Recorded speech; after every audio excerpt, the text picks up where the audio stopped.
Hello friends, ഞാൻ Sheeba Jessy. പുതിയൊരു വീഡിയോയിലേക്ക് എല്ലാവർക്കും സ്വാഗതം. ഇന്ന് ഞാൻ ചോറിൻ്റെ കൂടെയും കപ്പ വേവിച്ചതിൻ്റെ കൂടെയും ചപ്പാത്തി, പൊറോട്ട, അപ്പം ഇതിൻ്റെ കൂടെ എല്ലാം കഴിക്കാൻ പറ്റിയ വളരെ ടേസ്റ്റി ആയിട്ടുള്ള ഒരു മീൻകറിയുടെ റെസിപ്പി ആയിട്ടാണ് വന്നിട്ടുള്ളത്. അപ്പോൾ എൻ്റെ റെസിപ്പി ഇഷ്ടമായാൽ ഒന്ന് ലൈക്ക് ചെയ്യാനും ഒന്ന് ഹൈപ്പ് ചെയ്യാനും ഒന്ന് മറന്നു പോകരുതേ. അപ്പോൾ ഇതുണ്ടാക്കുന്നത് എങ്ങനെയാണെന്നൊന്ന് പെട്ടെന്നൊന്ന് കണ്ടു നോക്കാം. ഇതിനായിട്ടൊരു മൺചട്ടി ചൂടാക്കി അതിലേക്ക് ഞാൻ 3 ടേബിൾ സ്പൂൺ വെളിച്ചെണ്ണ ഒഴിച്ചു കൊടുത്തിട്ടുണ്ട്. ആ എണ്ണയൊന്ന് നന്നായിട്ടൊന്ന് ചൂടായി വരുമ്പോൾ നമുക്കതിലേക്ക് ഒരു 1/4 ടീസ്പൂൺ ഉലുവയാണ് ചേർത്ത് കൊടുക്കേണ്ടത്. ഉലുവ പെട്ടെന്ന് തന്നെ ചൂടായ എണ്ണയിലേക്ക് ഇട്ടപ്പോൾ നന്നായിട്ട് പൊട്ടി വന്നിട്ടുണ്ട്. അപ്പോൾ ആ ഉലുവയുടെ നല്ലൊരു മണം വന്നപ്പോൾ അതിലേക്ക് നമുക്ക് ഇഞ്ചി ചേർത്ത് കൊടുക്കാം. പൊടിയായിട്ട് അരിഞ്ഞ ഇഞ്ചി ഒരു 2 ടേബിൾ സ്പൂണാണ് ചേർത്ത് കൊടുത്തിട്ടുള്ളത്. അതിന് ഇഞ്ചി ഒന്ന് മൂത്ത് വരാൻ വേണ്ടിയിട്ട് നമുക്കൊന്ന് വെയിറ്റ് ചെയ്യാം. ചെറുതായിട്ട് സ്പൂൺ വെച്ച് ഇങ്ങനെ ഒന്ന് ഇളക്കി കൊടുത്താൽ മതിയല്ലോ. ഇതൊക്കെ നന്നായിട്ട് പെട്ടെന്ന് തന്നെ മൂത്ത് ആ നല്ലൊരു സ്മെല്ല് വരും. അപ്പോഴേക്കും നമുക്കതിലേക്ക് വെളുത്തുള്ളി ചേർത്ത് കൊടുക്കാം. ഒരു വലിയ അല്ലി ആയതുകൊണ്ട് ഞാനൊരു 10 അല്ലി വെളുത്തുള്ളിയാണ് എടുത്തിട്ടുള്ളത്. അത് നന്നായിട്ട് ചതച്ചിട്ടാണ് ഇതിലേക്ക് ഇട്ട് കൊടുക്കുന്നത്. ചതച്ച് ചേർത്ത് കൊടുത്താൽ പെട്ടെന്ന് അത് വഴന്ന് കിട്ടും. മാത്രമല്ല അതിൻ്റെ ഫ്ലേവർ കറിയിലേക്ക് പെട്ടെന്ന് തന്നെ ഇറങ്ങാനും സാധിക്കും. അപ്പം വെളുത്തുള്ളിയുടെ കൂടെ തന്നെ കുറച്ച് കറിവേപ്പിലയും കൂടെ ഞാൻ ഇട്ട് കൊടുക്കുന്നുണ്ട്. ഇനി ഇതെല്ലാം കൂടെ നമുക്കൊരു മീഡിയം ഫ്ലെയിമിൽ നന്നായിട്ടൊന്ന് വഴറ്റിയെടുക്കാം.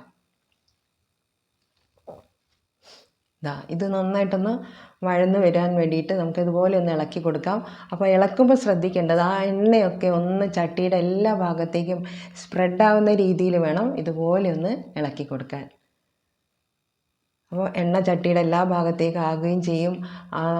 അതെല്ലാം പെട്ടെന്ന് നമുക്ക് വഴന്ന് കിട്ടുകയും ചെയ്യും. ഇപ്പോൾ നന്നായിട്ട് വഴന്ന് വന്നിട്ടുണ്ട്. ഇനി പൊടികൾ ചേർത്ത് കൊടുക്കാം. അപ്പോൾ ഫ്ലെയിം നേരെ ലോ ആക്കി വയ്ക്കാം. എന്നിട്ടാണ് പൊടികൾ ചേർക്കേണ്ടത്. 1/2 ടീസ്പൂൺ മഞ്ഞൾപ്പൊടി ഇട്ട് കൊടുത്തിട്ടുണ്ട്. 3 ടേബിൾ സ്പൂൺ കാശ്മീരി മുളക് പൊടിയും കൂടെ ചേർത്ത് കൊടുത്തിട്ടുണ്ട്. അധികം എരിവില്ലാത്ത മുളക് പൊടിയാണ് ഇട്ട് കൊടുത്തിട്ടുള്ളത്. ഇനി നമുക്ക് ആ പൊടികളുടെ എല്ലാം പച്ചമണം പോകാൻ വേണ്ടിയിട്ട് ഇതുപോലെ ഇളക്കി കൊടുക്കാം. ഇപ്പോൾ ലോയിലാണ് കിടക്കുന്നത് ഫ്ലെയിം. നന്നായിട്ടൊന്ന് ഇളക്കി കൊടുക്കാം. ഇനി ഇതിലേക്ക് നമുക്കൊരു 1/4 ടീസ്പൂണിൽ കുറവ് ഉലുവാപ്പൊടിയും കൂടെ ചേർത്ത് കൊടുക്കാം. ഉലുവാപ്പൊടിയും കൂടെ ഇട്ട് കൊടുത്ത് നല്ല പോലെ ഇളക്കി ആ പച്ചമണം ഒക്കെ നമുക്കൊന്ന് മാറ്റിയെടുക്കാം. ഇനി അതിൻ്റെ ആ എണ്ണയൊന്ന് ചെറുതായിട്ട് നമുക്കതിലേക്ക് ഇങ്ങനെ തിളയ്ക്കുന്നതായിട്ട് കാണാം. ഈ സമയത്ത് പുളിവെള്ളം ചേർത്ത് കൊടുക്കാം. 3 വലിയ കുടംപുളി ഞാൻ ചെറിയ പീസസ് ആക്കിയിട്ട് 1/2 കപ്പ് ചൂടുവെള്ളത്തിൽ ഇട്ട് വെച്ചിട്ടുണ്ടായിരുന്നു 10 മിനിറ്റ്. അത് ആ വെള്ളത്തോടു കൂടി ഒഴിച്ചു കൊടുത്തിട്ടുണ്ട്. ഇനി കഷ്ണങ്ങൾ വേകാൻ ആവശ്യമായിട്ടുള്ള വെള്ളം 1/2 കപ്പാണ് ഇപ്പോൾ ചേർത്ത് കൊടുത്തിട്ടുള്ളത്. ഇനി ഒന്ന് ഇളക്കിയ ശേഷം നമുക്ക് ഈ സമയത്ത് കറിക്ക് ആവശ്യമായിട്ടുള്ള ഉപ്പൂടെ ചേർത്ത് കൊടുക്കണം. ഉപ്പൂടെ ഇട്ട് കൊടുത്ത് ഒന്നുകൂടെ ഒന്ന് ഇളക്കി കഴിഞ്ഞാൽ നമുക്ക് ഈ കറി നമുക്ക് ഒന്ന് നന്നായിട്ട് തിളപ്പിച്ചെടുക്കുകയാണ് വേണ്ടത്. അപ്പോൾ ഇനി പാകത്തിനുള്ള ഉപ്പ് ചേർത്ത് കൊടുത്ത് ഒന്ന് ഇളക്കിയിട്ടുണ്ട്. ഇനി ഫ്ലെയിം ഹൈയിലേക്ക് ആക്കി വെച്ച് നമുക്ക് ഈ കറി ഒന്ന് മൂടി വെച്ച് തിളപ്പിച്ചെടുക്കാം. കാശ്മീരി മുളക് പൊടി ആയതുകൊണ്ടാണ് അത്രയും കളറായിട്ട് തോന്നുന്നത്. എരിവൊക്കെ പാകത്തിനേ ഉണ്ടായിട്ടുള്ളൂ കറിയിൽ. മൂടി വെച്ച് ഒരു 2-3 മിനിറ്റ് കഴിയുമ്പോഴേക്കും ഇതുപോലെ തിളച്ച് വന്നിട്ടുണ്ട്. ഇനി നന്നായിട്ട് തിളച്ച കറിയിലേക്ക് നമ്മൾ കഴുകി വെച്ചിട്ടുള്ള മീൻ കഷ്ണങ്ങൾ കുറച്ചായിട്ട് ചേർത്ത് കൊടുക്കാം. ഞാനിവിടെ കാരമീനാണ് എടുത്തിട്ടുള്ളത്. നിങ്ങൾക്ക് ഏത് മീൻ വെച്ചിട്ടും ഇതേപോലെ തയ്യാറാക്കിയെടുക്കാം.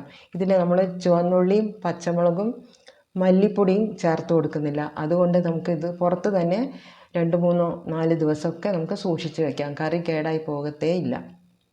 ഇനി കഷ്ണങ്ങളെല്ലാം ആ ഗ്രേവിയിലേക്ക് ഒന്ന് ഇതുപോലെ സ്പൂൺ വെച്ച് പതുക്കെ ഒന്ന് താഴ്ത്തി ഇട്ട് കൊടുക്കണം. ഗ്രേവി കഷ്ണങ്ങളുടെ തൊട്ട് മുകളിലായിട്ട് നിൽക്കുന്ന രീതിയിൽ വേണം നമ്മൾ ഒഴിച്ചു കൊടുക്കാൻ. ഇനി നമുക്ക് ഫ്ലെയിം ഹൈ ആക്കി വെച്ച് നമുക്ക് ഇത് കറി നന്നായിട്ടൊന്ന് തിളപ്പിച്ചെടുക്കാം. മൂടി വെച്ച് ഫ്ലെയിം ഹൈയിൽ വെച്ചിട്ട് ഇത് തിളപ്പിച്ചെടുക്കണം. 5 മിനിറ്റോളം നമുക്ക് ഈ കറി ഇതുപോലെ തിളപ്പിച്ചെടുക്കണം. അത് കഴിഞ്ഞാൽ ഫ്ലെയിം താഴ്ത്തി വെച്ചിട്ട് കുറച്ച് നേരം കൂടെ ആ ഫ്ലെയിമിൽ തന്നെ നമുക്ക് വെച്ചാൽ കറിയൊക്കെ ഗ്രേവി എല്ലാം ഒന്ന് കുറുകി വന്ന് ഇതുപോലെ ആയിട്ടുണ്ടാവും. നോക്കിയാൽ കാണാൻ സാധിക്കും ആ എണ്ണയെല്ലാം നന്നായിട്ട് തെളിഞ്ഞ് വന്നിട്ടുണ്ട്. ഈ സമയത്ത് കുറച്ച് ഫ്രഷ് കറിവേപ്പിലയും കൂടെ ഞാൻ ചേർത്ത് കൊടുത്തിട്ട് ഫ്ലെയിം ഇനി ഓഫാക്കാം. നിങ്ങൾക്ക് എത്രയാണോ ഗ്രേവിയുടെ തിക്നെസ് വേണ്ടത്, എത്രമാത്രം ഗ്രേവി വേണം അതിനനുസരിച്ച് ആ സമയത്ത് കഷ്ണങ്ങളെല്ലാം വെന്ത് കഴിഞ്ഞാൽ നിങ്ങൾക്ക് ഓഫാക്കാം. ഇനി സ്പൂണൊന്നും ഇട്ട് ഇളക്കരുത്. ഇതുപോലെ ഒന്ന് ചെറുതായിട്ടൊന്ന് ചുറ്റിച്ച് ഫ്ലെയിം ഓഫാക്കിയിട്ട് അവിടെ വയ്ക്കാം. ഇനിയിപ്പോൾ തണുത്ത് കഴിയുമ്പോഴേക്കും ഈ ഗ്രേവി കുറച്ചുകൂടെ തിക്കായിട്ട് വരും. ഇതാ ഫ്ലെയിം ഓഫാക്കിയപ്പോൾ ഈ ഒരു രീതിയിലാണ് ഗ്രേവി ഉള്ളത്. തണുത്ത് കഴിഞ്ഞപ്പോൾ കുറച്ചുകൂടെ ഒന്ന് കുറുകിയ ചാറായിട്ട് വന്നിട്ടുണ്ട്. കഷ്ണങ്ങളിലെല്ലാം ആ അരപ്പ് നന്നായിട്ട് പൊതിഞ്ഞ് വന്നിട്ടുണ്ട്. വളരെ ടേസ്റ്റി ആയിട്ടുള്ള ഒരു മീൻകറിയാണ് കേട്ടോ. അപ്പോൾ നിങ്ങൾ ഇതുപോലെ ഒന്ന് മീൻകറി തയ്യാറാക്കി നോക്കിയിട്ട് നിങ്ങളുടെ അഭിപ്രായങ്ങൾ കമൻറ്റ് ബോക്സിൽ എന്നെ അറിയിക്കാൻ മറക്കരുത് കേട്ടോ. പുതിയ ഫ്രണ്ട്സ് ആരെങ്കിലും കാണുന്നുണ്ടെങ്കിൽ ഒന്ന് സബ്സ്ക്രൈബ് ചെയ്ത് തന്നെ ഒന്ന് സപ്പോർട്ടും കൂടെ ചെയ്യണം. അപ്പോൾ ഞാൻ ഇനി പുതിയ വീഡിയോയുമായിട്ട് വരുന്നതായിരിക്കും. അതുവരെയും എല്ലാവർക്കും താങ്ക് യു ഫോർ വാച്ചിങ്.